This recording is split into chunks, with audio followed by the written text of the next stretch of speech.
Hi hello ನಮಸ್ಕಾರ ಸ್ನೇಹಿತರೆ, ಎಲ್ರಿಗೂ ಶಿಲ್ಪಾ ಸವಿರುಚಿ ಯೂಟ್ಯೂಬ್ ಚಾನಲ್ಗೆ ಸುಸ್ವಾಗತ. ಇವತ್ತೊಂದು ಒಳ್ಳೆ ಬ್ರೇಕ್ಫಾಸ್ಟ್ ರೆಸಿಪಿ ಹೇಳ್ತಾ ಇದ್ದೀನಿ. ಬೆಳಗ್ಗೆ ತಿಂಡಿಗೆ ಮತ್ತು ಮಕ್ಕಳ ಲಂಚ್ ಬಾಕ್ಸಿಗೂ ಮಾಡಿ ಇಡ್ಬೋದು. ಇದನ್ನು ಒಂದು ಬಟ್ಲು ಸಣ್ಣ ರವೆ ತೊಗೊಂಡಿದ್ದೀನಿ. ಅದಕ್ಕೆ ಮನೆಯಲ್ಲೇ ಮಾಡಿರೋ ಕೆನೆ ಮೊಸರು ಇರುತ್ತಲ್ಲ, ಅದನ್ನು ಹಾಕ್ತಾಯಿದ್ದೀನಿ. ಕೆನೆ ಮೊಸರು ಹಾಕಿದ್ರೆ ಸ್ವಲ್ಪ ಟೇಸ್ಟ್ ಚೆನ್ನಾಗಿ ಬರುತ್ತೆ. ಅದಕ್ಕೆ ನಾನು ಮನೇಲೇ ಮಾಡಿರೋಂಥ ಮೊಸರು ಹಾಕ್ತಾಯಿದ್ದೀನಿ. ನೀವು ಮನೇಲೇ ಮಾಡಿರೋ ಮೊಸರಿಲ್ಲ ಅಂದರೆ ನೀವು ಪಾಕೆಟ್ ಮೊಸರು ಕೂಡ ಹಾಕ್ಕೋಬೋದು. ನಂದಿನಿ ಮೊಸರು ಬರುತ್ತಲ್ಲ, ಅದನ್ನು ಹಾಕ್ಕೋಬೋದು. ಅದರಲ್ಲೂ ಚೆನ್ನಾಗಿ ಬರುತ್ತೆ. ಈ ಥರ ಹಾಕಿ ಮೊಸರನ್ನ ನೋಡ್ಕೊಂಡು ಕನ್ಸಿಸ್ಟೆನ್ಸಿ ನೋಡ್ಕೊಂಡು ಕಲಿಸ್ಬಿಟ್ಟು ಒಂದು 5ರಿಂದ 10 ನಿಮಿಷ ನೆನೆಯಕ್ಕೆ ಬಿಡಬೇಕು. ರವೆ ಮತ್ತು ಮೊಸರನ್ನ ನೆನೆಯಕ್ಕೆ ಬಿಡಬೇಕು. ಇದು ನೋಡಿ ಕಲಸಿದ್ದಾಗಿದೆ. ಇದಕ್ಕೆ ಒಂದು ಪ್ಲೇಟ್ ಮುಚ್ಚಿಬಿಟ್ಟು ಒಂದು 5ರಿಂದ 10 ನಿಮಿಷ ನೆನೆಯಕ್ಕೆ ಬಿಡಬೇಕು. ಇದಕ್ಕೊಂದು ಮಸಾಲ ಮಾಡೋಣ. ಫಸ್ಟು ಕಾದಿರೋವಂಥ ಬಾಣಲೆಗೆ 1ರಿಂದ 2 ಟೇಬಲ್ ಸ್ಪೂನ್ ಎಣ್ಣೆ ಹಾಕ್ಬಿಟ್ಟು 1 ಟೇಬಲ್ ಸ್ಪೂನ್ ಜೀರಿಗೆ, 1 ಟೇಬಲ್ ಸ್ಪೂನ್ ಸಾಸಿವೆ ಹಾಕ್ಬಿಟ್ಟು 1 ಕಡ್ಡಿ ಕರಿಬೇವು, ಒಂದು ಸಣ್ಣದಾಗಿ ಹಚ್ಚಿರೋವಂಥದ್ದು ಹಸಿಮೆಣ್ಸಿನ್ಕಾಯಿ, 1 ಈರುಳ್ಳಿ, ಇದಿಷ್ಟನ್ನು ಹಾಕ್ಬಿಟ್ಟು ಚೆನ್ನಾಗಿ ಎಣ್ಣೆಯಲ್ಲಿ ಹುರ್ಕೋಬೇಕು. ಇದ್ರದ್ದು ಈರುಳ್ಳಿದು ಹಸಿದು ಸ್ಮೆಲ್ ಇರುತ್ತಲ್ಲ, ಅದು ಹೋಗೋವರೆಗೂ ಕೆಂಪುಗೆ ಚೆನ್ನಾಗಿ ಹುರ್ಕೋಬೇಕು.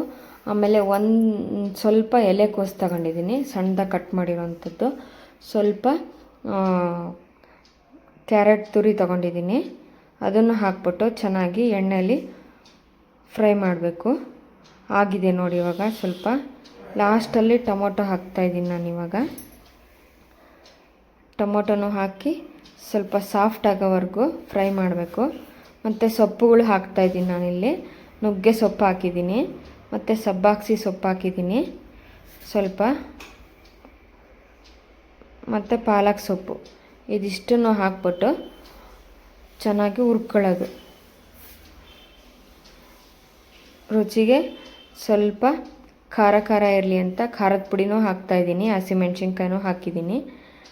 ಸ್ವಲ್ಪ ಖಾರ ಇದ್ದರೆ ಚೆನ್ನಾಗಿರುತ್ತೆ ಅಂತ 1 ಟೇಬಲ್ ಸ್ಪೂನ್ ಅರಿಶಿನ ಪುಡಿ, 1 ಟೇಬಲ್ ಸ್ಪೂನ್ ಧನಿಯಾ ಪೌಡ್ರು, ರುಚಿಗೆ ತಕ್ಕಷ್ಟು ಉಪ್ಪು. ಇದಿಷ್ಟನ್ನು ಹಾಕಿ ಚೆನ್ನಾಗಿ ಮಿಕ್ಸ್ ಮಾಡಬೇಕು ಒಂದು ಸಲ. ಸೊಪ್ಪು ಲಾಸ್ಟಲ್ಲಿ ಹಾಕಿರೋದ್ರಿಂದ ಅದನ್ನೇನು ಜಾಸ್ತಿ ಹೊತ್ತು ಬೇಯಿಸೋದು ಬೇಕಾಗಲ್ಲ.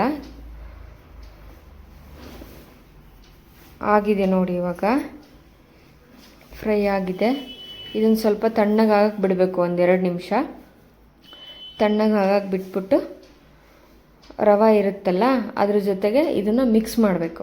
ರವೆ ತೆಗೆದು ಈ ಮಸಾಲ ಪಲ್ಯ ಥರ ಇರುತ್ತಲ್ಲ, ಇದಕ್ಕೆ ಹಾಕಿ ಚೆನ್ನಾಗಿ ಕಲಿಸ್ಬೇಕು ಕೈಯಲ್ಲಿ.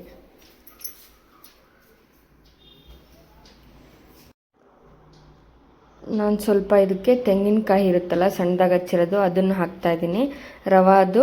ರವೆ ರೊಟ್ಟಿದು ಟೇಸ್ಟ್ ಚೆನ್ನಾಗಿರುತ್ತೆ ತಿನ್ನುವಾಗ. ತೆಂಗಿನಕಾಯಿ ಮಧ್ಯೆ ಸಿಗ್ತಾ ಇರುತ್ತೆ. ಲಾಸ್ಟಲ್ಲಿ ಕೊತ್ತಂಬರಿ ಸೊಪ್ಪು ಹಾಕಿದ್ದೀನಿ.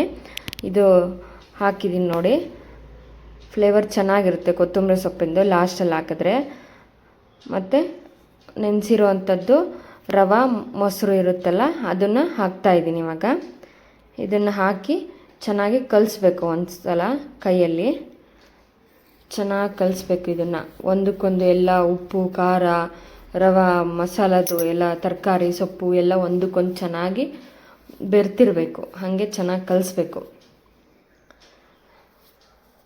ಇದು ತುಂಬ ಚೆನ್ನಾಗಿರುತ್ತೆ. ಇದು ರೊಟ್ಟಿ ಬೇಗ 10 ನಿಮಿಷಕ್ಕಾಗೋಂಥದ್ದು. ಟೇಸ್ಟಿಯಾಗಿರುತ್ತೆ, ಭಾಳ ಸಾಫ್ಟಾಗಿರುತ್ತೆ. ಮೊಸರು ಹಾಕೋದ್ರಿಂದ ತುಂಬ ಸಾಫ್ಟ್ನೆಸ್ ಬರುತ್ತೆ. ಇದಕ್ಕೆ ಯಾವುದೇ ರೀತಿ ಚಟ್ನಿನೇ ಬೇಕಾಗಲ್ಲ. ಹಾಗೆ ಕೂಡ ತಿನ್ಬೋದು. ತುಪ್ಪನೋ ಚಟ್ನಿ ಪುಡಿನೋ ಖಾರ ಚಟ್ನಿನೋ ಇದ್ದರೆ ಹಾಗೆ ಕೂಡ ರೊಟ್ಟಿ ಜೊತೆಗೆ ಹಾಗೆ ತಿನ್ಬೋದು. ಯಾವುದೇ ಥರ ಚಟ್ನಿ ಮಾಡಬೇಕು ಅಂತ ಅನಿಸೋದೇ ಇಲ್ಲ, ಯಾಕಂದರೆ ಎಲ್ಲನೂ ಹಾಕಿರ್ತೀವಲ್ಲ ಅದಕ್ಕೆ ಯಾವ ಥರ ಚಟ್ನಿನೇ ಬೇಕಾಗಲ್ಲ ಇದಕ್ಕೆ. ನೋಡಿ ಇವಾಗ ಕಾದಿದೆ. ಇವಾಗ ಮಸಾಲ ರೊಟ್ಟಿ ಹಾಕೋಣ. ಕಲಸಿದ್ದಾಗಿದೆ ನೋಡಿ. ಸ್ವಲ್ಪ 1 ಟೇಬಲ್ ಸ್ಪೂನ್ ಎಣ್ಣೆ ಹಾಕ್ತಾಯಿದ್ದೀನಿ. ಎಣ್ಣೆ ಹಾಕ್ಬಿಟ್ಟು ಸವರಬೇಕು. ಅದನ್ನು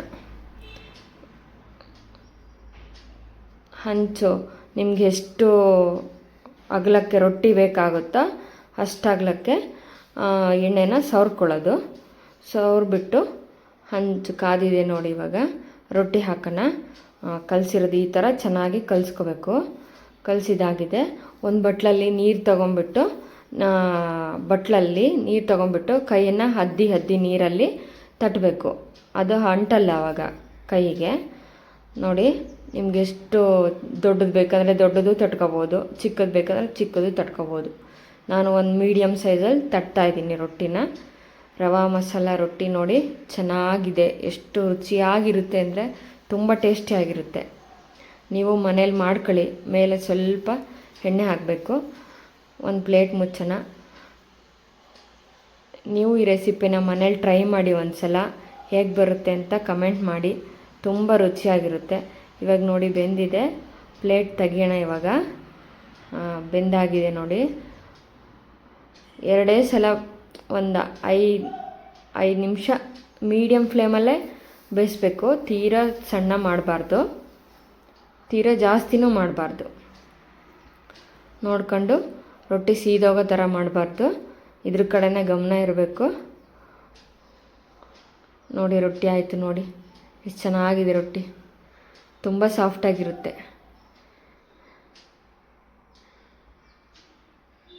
ಸರ್ವ್ ಮಾಡ್ಕೊಳ್ಳೋಣ ಇವಾಗ ರೊಟ್ಟಿನ ಪ್ಲೇಟಿಗೆ ಹಾಕಾಯ್ತು ನೋಡಿ.